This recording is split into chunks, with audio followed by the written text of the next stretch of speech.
Set up fingerprint recognition on Surface Laptop Go 2 using Windows Hello in Windows 11.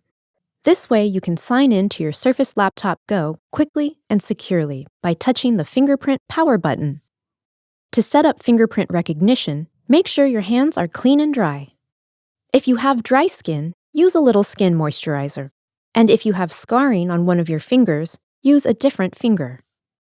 Select Start, Settings, and then Accounts, Sign-in Options, Fingerprint Recognition Windows Hello. Select Setup, then Get Started.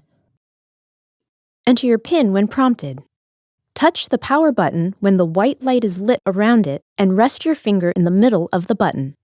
Lift your finger and touch the power button repeatedly until all the fingerprint lines in the Windows Hello setup appear blue. You'll be prompted to lift your finger and try different angles. Select Next, then continue until you're done. To sign in to your Surface Laptop Go when it's locked, just place your finger on the power button when the white light is lit around it.